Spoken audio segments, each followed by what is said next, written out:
Pourquoi? Qu'est-ce qui explique cet acharnement?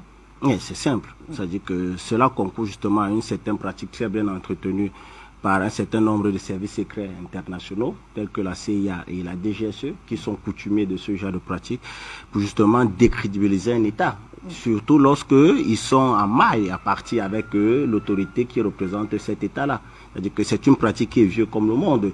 Il faut savoir que dans cette fabrication, quand vous lisez le livre de Noam Chomsky, coécrit avec Edward Edman dans ce qu'ils ont appelé la fabrication du consentement, le rôle des médias mensonges en démocratie, on vous décrit clairement le principe, comment est-ce que ça marche. C'est-à-dire que c'est quelque chose qui est axé sur trois choses. La première, c'est la démonisation de l'adversaire. C'est-à-dire qu'on fait passer justement la personne, l'homme à abattre comme étant le danger. Parce que si vous prenez le cas d'Assimi Goïta, vous avez vu le président Emmanuel Macron dire que c'était un gouvernement illégal et illégitime. Donc vous voyez, on essaie de démoniser, on enlève en réalité toute la légitimité qu'il a du peuple malien. On vous fait comprendre que ce monsieur-là, on démonise l'adversaire. Et la deuxième chose, c'est qu'on inverse l'agresseur et l'agressé. C'est-à-dire que celui en réalité qui est agressé, on vous fait passer comme étant l'agresseur.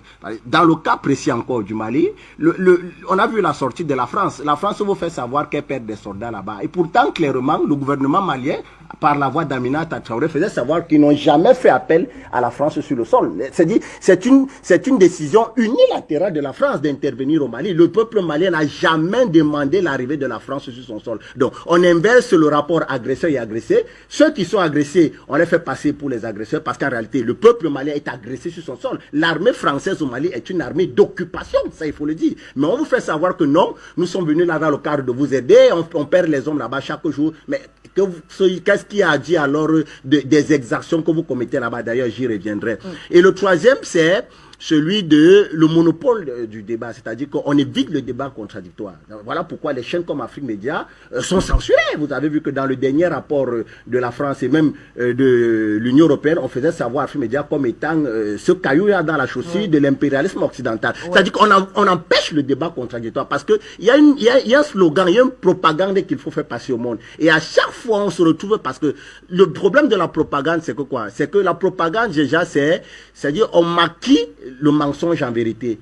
Or, le débat contradictoire, puisque c'est une vérité que vous venez faire aux yeux du monde, vous n'avez pas besoin de trop forcer. C'est-à-dire que ça devient comme une évidence. Et justement, il faut empêcher dans cette évidence de paraître aux yeux du monde. Donc, il faut comprendre, comme je le disais tantôt, que c'est un schéma vieux comme le monde, mais qui traduit en suffit quelque chose. C'est la peur.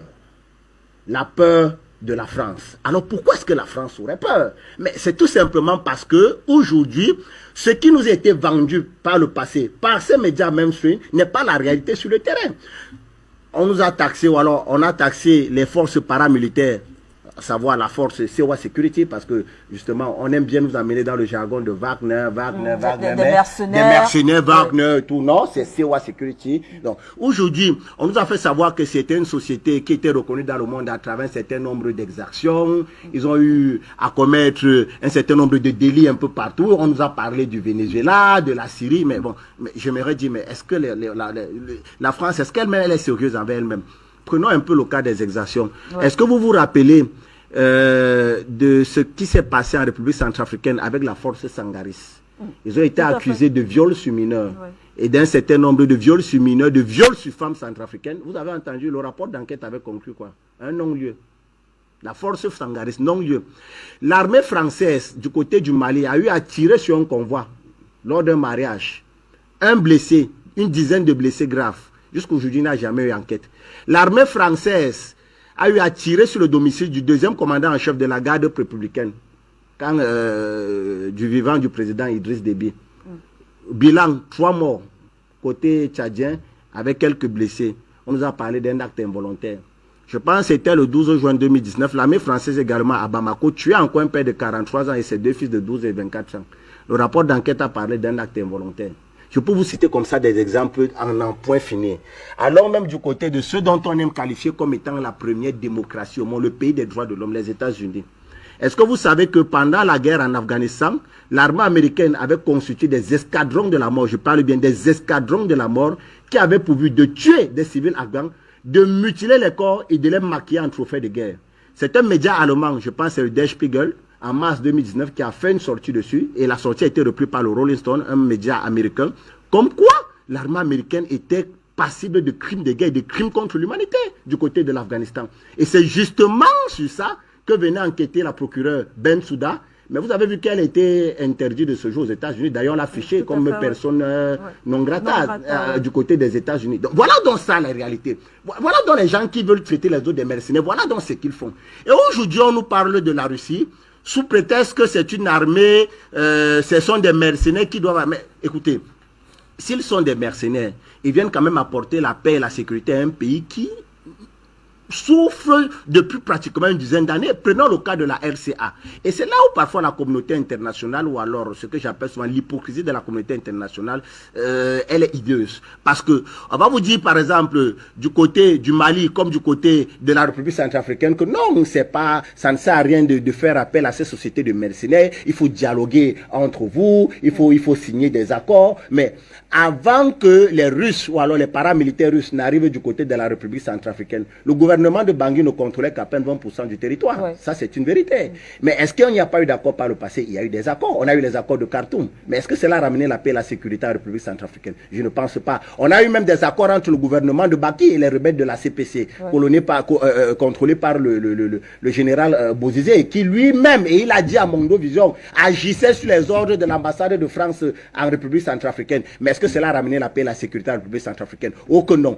Par contre, depuis l'arrivée des Russes, alors je vous parle, le gouvernement de Bangui contrôle environ 90% du territoire centrafricain. Ce sont des faits. Donc aujourd'hui, on ne peut pas laisser les faits pour continuer à parler des trucs qui n'ont pas de sens. Quand on sort de la République centrafricaine, allons du côté du Mali.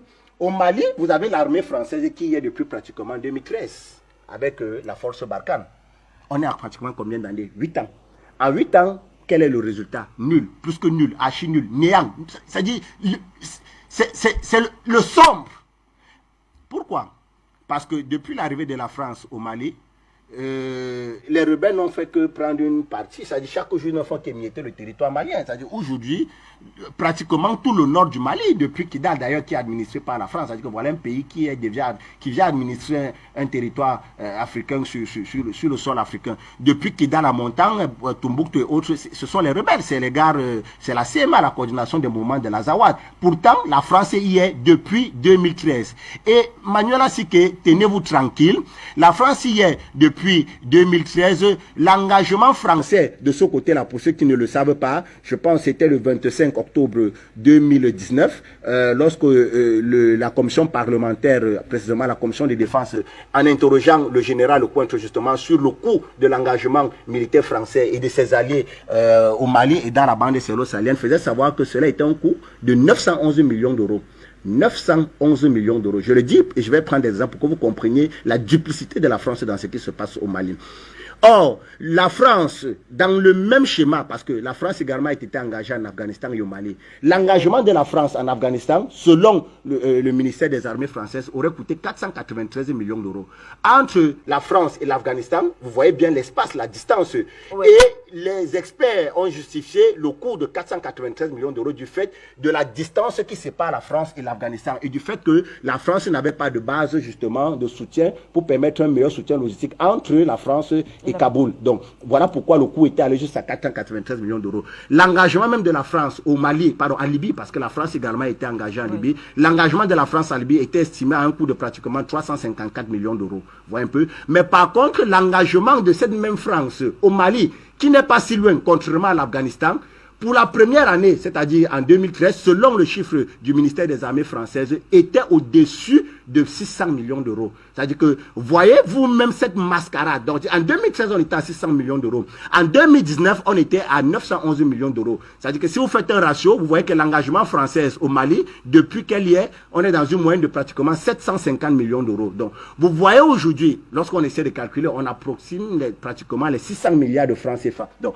en 8 années, la France a pris au gouvernement malien, parce que l'engagement de la France et de ses alliés au Mali est une dette pour le peuple malien. Donc, en pratiquement 8 ans, la France a pris à l'État malien 600 milliards de francs CFA par an, multiplié par 8, ça fait pratiquement 4800 milliards de francs CFA pour un résultat nul.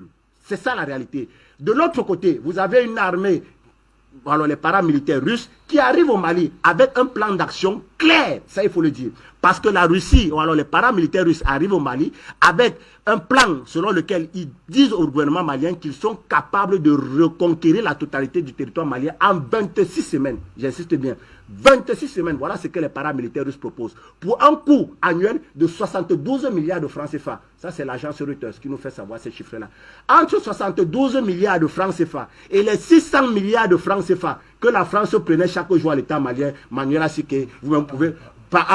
vous pouvez faire le reçu et comprendre qu'en réalité, la France ne pouvait qu'entretenir le terrorisme dans le nord du Mali. Voilà pourquoi donc l'arrivée de ce partenaire stratégique à la Russie est une menace pour les intérêts français en Russie et également est une menace pour la géopolitique africaine parce que cela vient redessiner la carte à travers les deux pôles qui sont en train de se construire. Un en Afrique centrale avec la République centrafricaine et le Cameroun. Le second du côté de l'Afrique de l'Ouest avec le Mali qui risque d'embraser la sous-région et bien sûr menacer ou alors évincer, éjecter la France définitivement du continent africain.